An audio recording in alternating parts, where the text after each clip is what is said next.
también bajó un 0,39%. Nos vamos a Europa, el FTSE 100 de Londres avanzó un 0,34% y el CAC 40 de París también avanzó un 1,36%. ¿Qué pasó con el DAX alemán? Avanzó un 1,84%. Y el IBEX 35 de España también con un avance bien importante de un 0,65%. En Estados Unidos, a esta hora donde hay datos no tan buenos con respecto a las ventas minoristas, pero datos bastante buenos con respecto a las solicitudes de subsidio de desempleo que bajaron nuevamente y llegaron a mínimos históricos. El Dow Jones está operando al alza un 0,96, el Standard & Poor's también sube un 0,84 y Nasdaq también al alza un 1,13%. A nivel local, lo hemos estado contando, Santiago, el IPSA está bajando un 0,51% y el IGPA también desciende un 0,41%. ¿Qué pasó en el día de hoy con el cobre? Tuvo una baja de un 0,26% en la Bolsa de Metales de Londres, transándose en $2.90 la libra contado grado A. Y lo que sí bajó de una manera bien importante, siguió bajando la divisa en el día de hoy, es el dólar. Una baja de 6,3 pesos con respecto al cierre de ayer. Comprador 595,3 y vendedor 595,8. Les quiero recordar que si usted tiene alguna consulta, alguna duda, nos puede escribir a nuestro Twitter, @infinitafm, también a sus consultas o escucharnos online en www.infinita.cl. Y sabemos que si usted quiere nuevamente escuchar Mirada Financiera u otro de los programas de Infinita, puede encontrar el podcast a través de nuestra señal de internet, pero a partir de las 15 horas. Esas son las informaciones que les entregamos sobre cómo ustedes nos pueden seguir contactando aquí y seguirse informando con Radio Infinita. Hoy vamos a conversar sobre un tema muy relevante que tiene que ver con las buenas prácticas empresariales, con las pequeñas y medianas empresas, con una visión bien interesante que ha planteado el gobierno, y por ello está con nosotros en línea telefónica Katia Trusic, subsecretaria de Economía. Subsecretaria, ¿cómo está? Buenas tardes. Muy bien, Paulina. ¿Y tú? Muy bien, gracias. Bueno. Tiene bastantes novedades. La verdad que en el día de ayer ustedes firmaron un pago bien interesante, no un pago, o sea, el pago oportuno se llama, pero un convenio bien importante, bien interesante, el Código de Pago Oportuno a proveedores entre el gobierno y lo interesante que distintas organizaciones gremiales. Es decir, aquí hay un espíritu de cooperación para, ¿no es cierto?, lograr el pago oportuno a los proveedores. Sabemos que los pequeños y medianos empresarios tienen problemas en esa línea cuando obviamente que se paga a 60 o a 90 días. Cuéntenos en qué consiste. Mira, este Código de Pago Oportuno a mis proveedores, como lo llamamos, es un compromiso entre los gremios empresariales grandes, las SOFOFA, las CPC, las cámaras de comercio, y los pequeños gremios empresariales de las pequeñas empresas, ¿no? Donde está la CONAPYME, la UNAPYME, la SOF, distintos gremios de transportistas. Y la verdad es que es un compromiso que adoptan los grandes y los pequeños de tener una mejor relación y una mejor conducta de pago hacia los pequeños proveedores. Eso ya se había visto, por ejemplo, en algunos casos aislados, por ejemplo, no sé, el pago en 30 días o el sello ProPyme que tienen, por ejemplo, algunas instituciones bancarias, como BCI, por ejemplo. Exactamente, se han hecho muchos esfuerzos a lo largo de los años. Esto no es un tema que ocurre hoy día por primera vez. Aquí hay un tema cultural en Chile, que es la cultura del atraso en el pago. Y como todo cambio cultural requiere que haya múltiples acciones, insistir, persistir en lograr que la cultura pase a ser la cultura del pago oportuno. En este sentido, este código pasa a ser un tremendo aporte y por primera vez, además, como te decía, se sientan a la misma mesa los gremios grandes con los pequeños. Y ellos valoraron mucho ayer en la firma de este código, no solamente tener la posibilidad de dialogar y conocer mutuamente los dolores, donde tienen cada uno los problemas de pago, cuáles son un poco los artilugios que se usan para pagar y demorar los pagos muchas veces, sino que poder tener un espacio de diálogo, donde el gobierno, mediante entre ambas partes, pueda contribuir a la solución, contribuir al acuerdo y apelando a la responsabilidad social de las grandes empresas, sobre todo. Hablemos un poco de eso, de la responsabilidad social de las empresas, porque usted lidera un comité relacionado a estas buenas prácticas. Se ha abierto el tema de la transparencia y obviamente que hay que sacar oportunidades de los elementos que no han sido tan positivos para nuestra economía, por ejemplo, los distintos casos de opacidad en distintas áreas, no solo en el área empresarial, sino que también en el área de gobierno, sino que también en el área de distintos ámbitos. ¿Cómo eso se mejora? ¿Cómo esto puede ser una oportunidad única de hacer una buena relación entre los distintos actores del ente social? Así es, yo presido el Consejo Nacional de Responsabilidad Social. En este consejo tenemos múltiples gremios y entidades como la CUT, los derechos humanos, asociaciones gremiales, empresariales, académicos, están sentados en el mismo consejo. Y la verdad es que estamos todos ahí buscando impulsar un nuevo trato ético, un nuevo trato de conductas que van más allá del solo cuidado al medio ambiente, que ha sido la responsabilidad social entendida históricamente como el cuidado y la protección del medio ambiente, y llevarlo más allá, llevarlo hacia una cultura de pago a los proveedores, una cultura de protección a la cadena de valor de las empresas, al entorno social también, a las comunidades, abordamos temas de género, de inclusión, y la verdad es que esto es parte de los mandatos que nos ha hecho la presidenta Bachelet, de contribuir a disminuir las brechas de desigualdad que hay en nuestro país. Y la verdad es que hay muchos espacios donde trabajar estos temas. Los empresarios en particular tienen una renovada energía y un renovado interés en abordar las problemáticas que hay en torno a los negocios, desde la responsabilidad social, desde la ética empresarial, desde el valor de hacer cosas que van más allá de las normas, que tienen que ver con buenas prácticas y con la autorregulación también de los gremios. Yo creo que esas son todas palabras claves hoy día para contribuir desde todos los ámbitos a que recuperemos las confianzas como sociedad, que recuperemos el trabajo en conjunto, en alianza entre los públicos y los privados, y podamos seguir creciendo y fortaleciéndonos como país y como sociedad. Subsecretaria, otra de las palabras claves que usted mencionó, y para comenzar otro análisis aquí en el programa, tiene que ver con la transparencia. Y hay proyectos incluidos, ¿no es cierto?, en esta agenda que presentó la presidenta Bachelet, la agenda para la transparencia y probidad de los negocios y la política anunciada. Y ahí hay visiones que usted como Subsecretaría de Economía pusieron su sello. Estoy hablando de los datos personales, una serie de elementos que a ustedes les preocupa. ¿Por qué no conversamos un poco de eso y cómo esta agenda de transparencia y probidad se enmarca dentro de un ambiente donde todos estamos buscando un mayor crecimiento?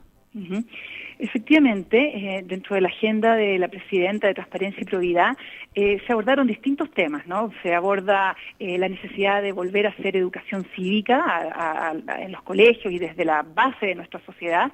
Se aborda también la relación entre los negocios y la política. Se aborda, como tú dices, la protección de datos personales. Porque ¿de qué se trata en materia de transparencia de los datos personales? Que las personas tengan derecho a saber qué datos de ellas tienen las distintas instituciones, tanto públicas como privadas, y puedan, por tanto, corregir esos datos, rectificarlos, decir cuando no quieren que sus datos estén circulando libremente, y, por tanto, con eso se profundiza la democracia, porque uno va a tener el derecho a tomar decisiones sobre su propia información, y se protege a las personas también de que muchas veces esa información no sea mal utilizada por personas inescrupulosas, o que sea una fuente de discriminación o de falta de protección a los individuos, que esos datos estén circulando y se tomen decisiones respecto de ellos sin que ellos hayan tenido control de esa información. Subsecretaria. Son algunas de las medidas que contribuyen en el sentido de profundizar la democracia. Y en relación a eso, lo mismo que usted dice, el tema del manejo de los datos, ¿no puede ser, por ejemplo, el otro lado, el cariz positivo al buen pagador, por ejemplo, versus el mal pagador, que exista una consolidación de sus datos para que obviamente que obtenga, por ejemplo, en el minuto de tomar algún crédito o de alguna institución pública o privada, tenga un mayor acceso al crédito si se establece que es un buen pagador cuando las personas pueden ver cada uno de sus datos? Absolutamente. Y aquí, ¿cuál es el principio? En la medida que yo regulo la forma en que se utilizan, se almacenan los datos, el acceso que tienen las personas a ellos, no solamente se protege, sino que también se regula un mercado para el uso de los datos. Y obviamente hay muchos datos positivos que uno quiere que circulen y que quiere que se puedan dar a conocer. Y en la medida que nosotros regulemos esto y tengamos en Chile una institucionalidad como es la Agencia de Protección de Datos que estamos proponiendo, que controle que los datos se usan de manera apropiada, para el fin para el cual a uno se lo pidieron, entre otros principios que establece la ley, esos datos van a poder circular libremente y Chile además va a poder ser considerado un país seguro en materia de protección de datos y con eso vamos a poder estar a la altura de países de la OCDE, que es un compromiso pendiente con la OCDE, y vamos a poder también recibir datos de otros países, transar nuestros datos, utilizarlos, analizarlos, pero siempre bajo ciertos derechos que le van a asistir a los ciudadanos, ¿no? en materia de su propia información. Quiero derivarla hacia un tema que tiene que ver un poco con la situación ya macro que estamos viviendo en nuestro país. He tenido la oportunidad de conversar con el ministro Luis Felipe Céspedes. Sabemos, ¿no es cierto?, que comenzó el mandato de la presidenta. Él ha querido entablar una agenda pro crecimiento, pro desarrollo, destrabar una serie de lomos de toro que nos permita, ¿no es cierto?, volver a crecer como lo estábamos haciendo hace algunos años atrás. Sabemos, ¿no es cierto?, que no están dadas las condiciones, tanto a nivel externo, han cambiado las condiciones, vemos cómo hay un debilitamiento del gigante asiático de China, pero ¿qué cosas podemos hacer a nivel interno? Y sabemos que el ministro Céspedes ha impulsado de una manera bien interesante una serie de medidas tendientes a hacer el camino o pavimentar un camino más importante y más fructífero al crecimiento. Efectivamente, hemos lanzado desde el Ministerio de Economía una agenda de productividad y dentro de las principales causas de que Chile ha ido perdiendo productividad a nivel internacional están obviamente lo que tú dices, ¿no? Los mercados han cambiado y los commodities han perdido valor en los mercados internacionales. Por tanto, como país tenemos un desafío, que es cómo agregamos valor a nuestras exportaciones, cómo volvemos a hacer que nuestra matriz productiva vuelva a ser competitiva a nivel internacional. Y para ello, a mí me gusta referirme a 3 factores claves. Mejor calidad de la educación, más sofisticación de nuestra producción, esto es innovación básicamente de nuestra cartera productiva, y en tercer lugar, incorporación de mayor cantidad de mujeres a la fuerza laboral, porque aquí nos estamos perdiendo un capital humano de 1,5 millones de personas que podrían estar trabajando y no lo hacen por condiciones estructurales de cuidado de menores o de ancianos o de terceros. Entonces, si nosotros logramos avanzar en calidad de la educación, que tiene que ver con uno de los pilares del gobierno de la presidenta Bachelet, una de las reformas estructurales que estamos implementando, si logramos avanzar en innovación, para la cual tenemos todos los batería de instrumentos de fomento a través de la Corfo, de Cercotec y de otros fondos del Estado. Y si logramos avanzar en productividad de género, incorporando y convenciendo a más mujeres de que se incorporen a la fuerza laboral, a más hombres, convenciéndolos de que tomen tareas de cuidado de niños y de terceros también, y convenciendo también a los empresarios de que den igualdad de oportunidades a las mujeres, si le damos a esos 3 aspectos, nuestra relación de productividad va a cambiar en el tiempo. Esto obviamente tampoco es algo que ocurre inmediatamente, son temas que van requiriendo años de desarrollo, de evolución, de trabajo, pero yo creo que estamos trabajando en los 3 ejes y eso nos da cierta tranquilidad de que estamos yendo por el camino correcto, pero que hay que ponerle el hombro desde todos los sectores, público y privado. Exactamente, en relación a lo que usted dice, es muy importante el tema de la educación, lo hemos dicho también muchas veces en este programa que tocamos los temas económicos y tiene que ver, por ejemplo, con nuestra fuerza laboral, cómo mejoramos, cómo la hacemos una fuerza laboral globalizada, que tenga mayor capacidad de idioma, algo que también un poco se echa de menos, ¿no es cierto?, en esta reforma laboral que está desarrollando el gobierno, se echa de menos un poco medidas tendientes a algo tan crucial como aumentar la productividad de nuestra fuerza laboral. Sí, la agenda laboral, más que una reforma, solamente es una agenda completa, ¿no? Y tiene no solamente el proyecto de ley que está en discusión y en materia de debate aún en el Parlamento, hay un montón de otras medidas que vienen desde distintos ámbitos y apuntando a calidad de la educación y capacitación de la fuerza laboral, el programa Más Capaz, por ejemplo, tiene el objetivo de aquí a los próximos 3 años haber capacitado a 300.000 mujeres y jóvenes, que son como los 2 sectores más vulnerables de la economía, que son los 2 sectores además que más pueden contribuir en incorporación y hacer crecer la fuerza laboral. Entonces, medidas de esa naturaleza, programas de emprendimiento que tenemos en Corfo y en Cercotec, el programa Más Capaz de capacitación, el fortalecimiento de los centros de formación técnica, son parte de las medidas que van en esta agenda pro productividad y que son multisistémicas. Uno no puede pretender abordar un problema de productividad solo desde un ángulo, hay que abordarlo en forma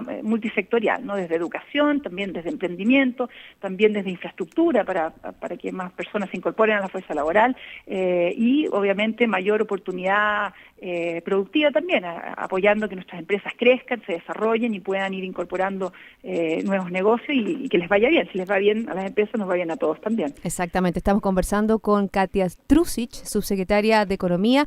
Subsecretaria, me gustaría ahondar un poco en el tema de lo que es I+D. Estamos un poco al debe, lo hemos dicho con respecto, porque nosotros siempre nos comparamos con respecto a los países de la OECD. Sabemos que la innovación es fundamental para dar el gran salto, para poder, ¿no es cierto?, entrar en las grandes ligas de los países más desarrollados, ¿no es cierto?, y para lograr también una mayor igualdad. Es fundamental poder crear inteligencia y poder entregar servicios y productos mucho más desarrollados. ¿Cómo va eso? ¿Cómo se llama a mayores inversiones en un ambiente donde, por ejemplo, no solo en nuestro país, sino que a nivel global, las inversiones, ¿no es cierto?, se han ido fluyendo desde los mercados menos desarrollados, y volviendo a los mercados más desarrollados? Uh-huh. Bueno, en materia de I+D, efectivamente, Chile tiene mucho camino por avanzar todavía. Hoy día nosotros estamos invirtiendo como país solamente un 0,4% del PIB en innovación, cuando los países de la OCDE están alrededor del 2,4%. Adicionalmente a este dato, o sea, tenemos casi 2 puntos del PIB por crecer en innovación. En otros países de la OCDE, la mayor parte de la innovación es privada y solo un componente menor es público. Aquí 70% de la innovación en Chile es financiada desde el sector público contra un 30% que viene desde el sector privado. Entonces tenemos todavía condiciones estructurales para que la innovación sea realmente un tema de foco y de desarrollo en nuestra economía. Tenemos que avanzar. Y en ese sentido, desde el gobierno estamos trabajando también, principalmente a través de instituciones como CONICYT y Corfo, pero en Corfo en particular, buscando de qué manera a través de I+D podemos hacer que los sectores productivos actualmente identifiquen cuáles son las brechas de innovación, las brechas tecnológicas que tienen para poder ser sectores que, incorporando tecnología, incorporando innovación, puedan ser más competitivos a nivel mundial y puedan, por tanto, volver a recuperar el crecimiento como país que teníamos hasta hace unos pocos años atrás. Entonces ahí tenemos un desafío, y identificar estas brechas en conjunto con el sector público y el sector privado a través de mesas de trabajo que están ocurriendo en distintas regiones de nuestro país en este momento. Eso va a ser un primer paso hacia poder desde el Estado contribuir a suplir esas necesidades tanto tecnológicas como a veces normativas o de regulaciones, de estándares que se necesitan para que nuestro país pueda competir mejor, más y mejor a nivel internacional. Subsecretaria, se nos acaba el tiempo en la entrevista, pero antes yo quiero que necesito hacerle una pregunta. ¿Estuvo o no estuvo en la reunión del Consejo de Ministros del Área Económica? No, es de ministro, yo soy subsecretaria. Pero me imagino, subsecretaria, que el ministro Céspedes le habrá dado algún input de cómo estuvo esta reunión, porque la verdad es que hay un ambiente muy propicio al nuevo aire que trae el nuevo ministro de Hacienda. Cuénteme. Mira, bueno, en general de esa reunión de ministros lo que se recoge es que hay un renovado impulso a fortalecer las inversiones en nuestro país, hay un renovado impulso a trabajar en conjunto con el sector privado, de manera de que en alianza podamos todos aportar al crecimiento de nuestro país. Desde el Consejo de Ministros además se van monitoreando las inversiones y el estado de avance en los distintos proyectos que son claves para dinamizar y recuperar el crecimiento de nuestra economía. Así que eso en términos generales es lo que le puedo comentar. Bueno, subsecretario, 1.000.000 de gracias por haber hecho este contacto con Mirada Financiera aquí en Radio Infinita. Que tenga una excelente tarde. Igual a ti, Paulina. Muchas gracias. Bueno, es momento de hacer una pausa aquí en Mirada Financiera, pero luego seguiremos hablando sobre economía nacional e internacional. Yo les quiero comentar que BCI Corporate and Investment Banking ofrece soluciones en corretaje de bolsa, Miami Branch securitizadora, banca privada, sales and trading, finanzas corporativas y asset management a través de un solo ejecutivo de relación. Ya estamos de vuelta, quédese con nosotros. BCI Corporate and Investment Banking. un socio estratégico con un modelo de atención integral único y un banquero de relación que le entregará las mejores soluciones ante desafíos complejos, con ideas innovadoras que aporten valor y una ejecución distintiva en negocios de gran escala. VCI Corporate and Investment Banking. Sentémonos a conversar.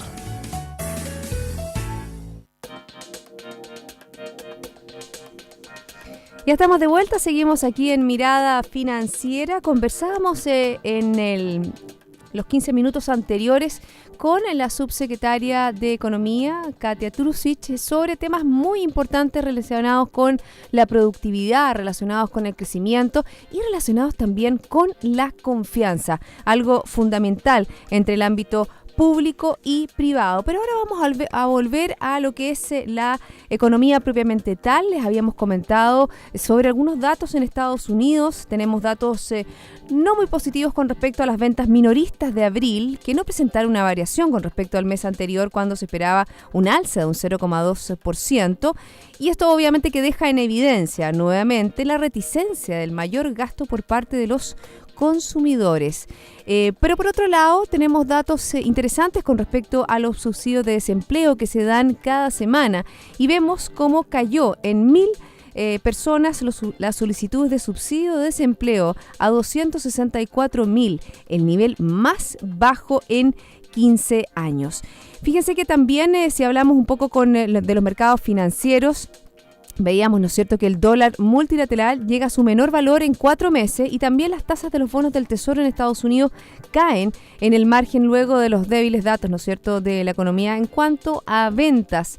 Yo creo que es interesante ver y consignar qué va a pasar con las decisiones que vaya a tomar la Reserva Federal y obviamente que ahí vemos la respuesta que tiene por el contrario. Se atrasa, ¿no es cierto?, un aumento de tasas por parte de la Reserva Federal y las bolsas a nivel internacional, las bolsas Wall Street, lo toma como un dato positivo.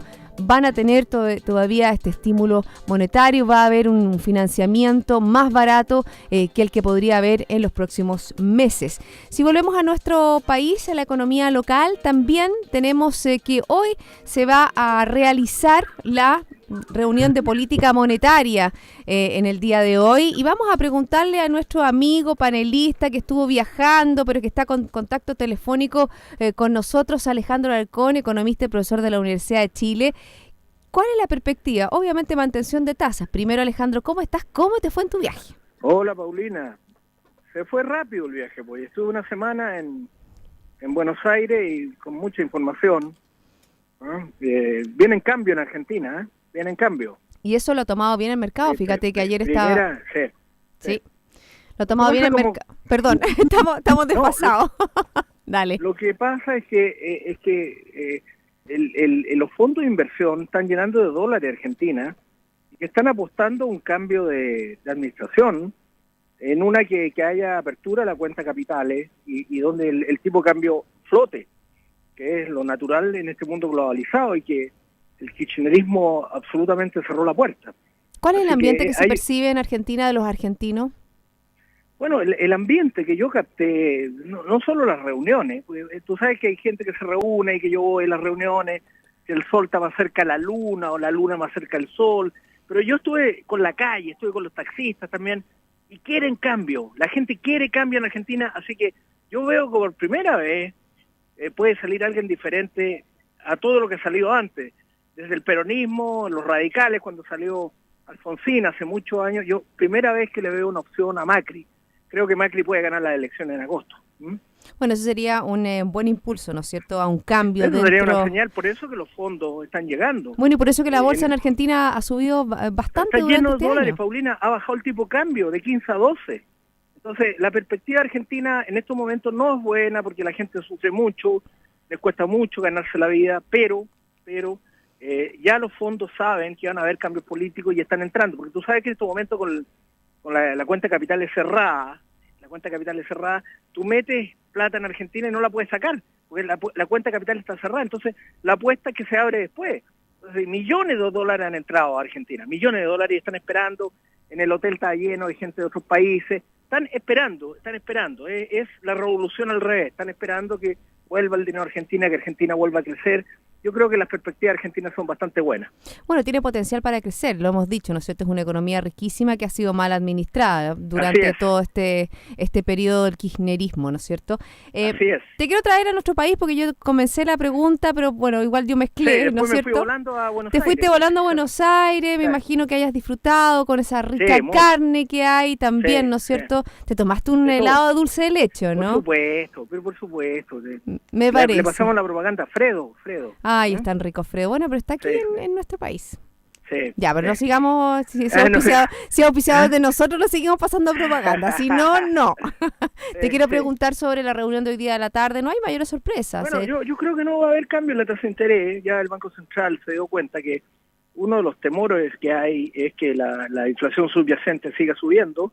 Yo creo que va a dar la señal para que la inflación subyacente tome el sentido que debe tomar para que la inflación total llegue por lo menos al rango meta. Yo creo que va a llegar justito, entre 3.8 y 3.9, pero no van a haber cambios. Y si seguimos con este tema, este brote inflacionario en este caso, vamos a tener un ajuste de tasa de interés al alza antes que termine el año. Fíjate que con respecto a un comunicado, ¿no es cierto?, que estos antecedentes que se publican previo a la reunión del día de hoy, se reconoce la debilidad de los indicadores de la actividad y la demanda interna, eso ya lo hemos comentado un montón de veces en nuestro programa, Alejandro, mientras que modera, fíjate, la preocupación inflacionaria ante las expectativas. O sea, la verdad que lo que hablan de la visión es que están ancladas dentro del mediano plazo.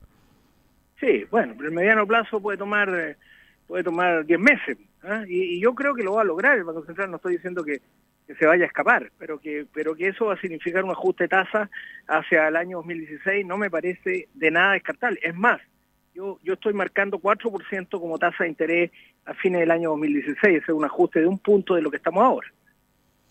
Es un movimiento bastante interesante que tendría efectos en el tipo de cambio. Te quiero llevar un poco a este dólar, menos de 600 pesos. Sí, bueno, lo que pasa con el dólar es lo que está pasando en Estados Unidos. Yo creo que en el primer trimestre en Estados Unidos fue una sorpresa lo que ocurrió y no solo se puede atribuir al invierno como el año pasado o a las huelgas en los puertos en el oeste de Estados Unidos, sino que claramente acá la revolución del dólar en Estados Unidos le pasó la cuenta a las exportaciones. Entonces yo veo un poquito diferente, aunque creo que va a venir de vuelta y la tasa de interés igual en alguna parte del segundo semestre va a subir. Pero por el momento esos movimientos han debilitado el dólar y por lo tanto están fortaleciendo nuestro peso. Entonces, esto es un fenómeno que está ocurriendo en todos los países y además a quienes les fortalece y no les gusta nada es a los europeos, porque se fortalece el euro.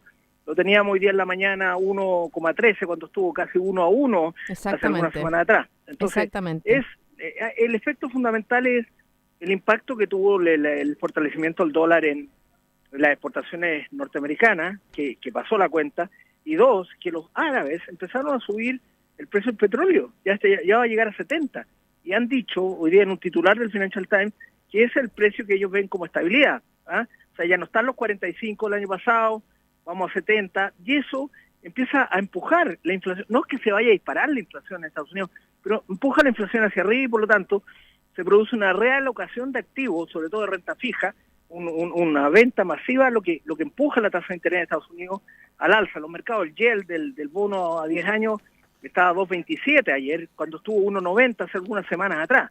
Por lo tanto, hay un cambio en la perspectiva financiera en Estados Unidos. No son dramáticas, pero hay un cambio. Y fíjate que las perspectivas de los consumidores, Alejandro, también tiene que ver con, por ejemplo, si veíamos las ventas minoristas que no tuvieron variación durante el último mes, pero uno dice, ¿qué pasó? Y el análisis que hacen los economistas, ¿qué pasó, por ejemplo, con la plata que ahorraron con la baja del petróleo, ¿no es cierto?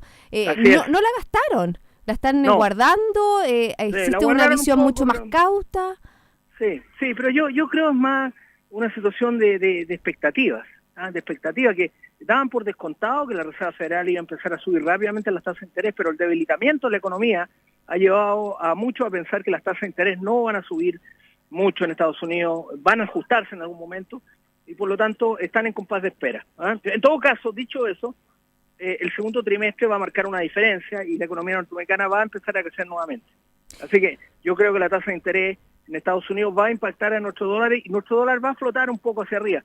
Quizás el promedio para el año no sea 630, como dije, pero se está 620, ajustando ¿no? por esta sorpresa. Más o menos. 620 puede estar, pero va a estar arriba de 600. Sí, porque esto es un tema puntual, ¿no es cierto? Que haya bajado la barrera de los 600 Sí, pesos. pero aquí cambió, una sorpresa. O sea, hay dos cosas que no tenían descontado los analistas. La primera es que el impacto de la fortaleza del dólar iba a afectar tan fuerte a la economía norteamericana en el primer trimestre. Ujú. Ya no podemos pensar que solo fue el invierno. Y segundo, los árabes que manejan el precio del petróleo han decidido que el precio de tendencia es $70 y por lo tanto no son los 45 que teníamos hace algún tiempo atrás, y eso hace subir un poquitito las expectativas. No sube mucho, pero lo suficiente para que se produzca una venta masiva de bonos y también de acciones en Estados Unidos. Por eso que la bolsa ha estado tan golpeada en Estados Unidos.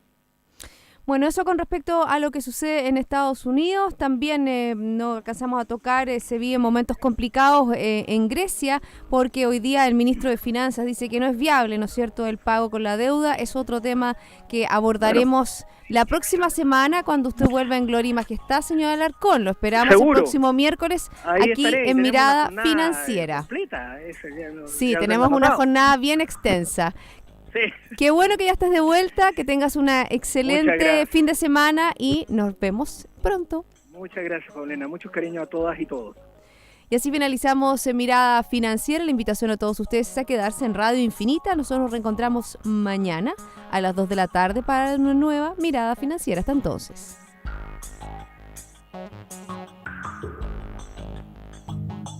Radio Infinita, idioma universal. Con el auspicio de BCI Corporate and Investment Banking presentaron Mirada.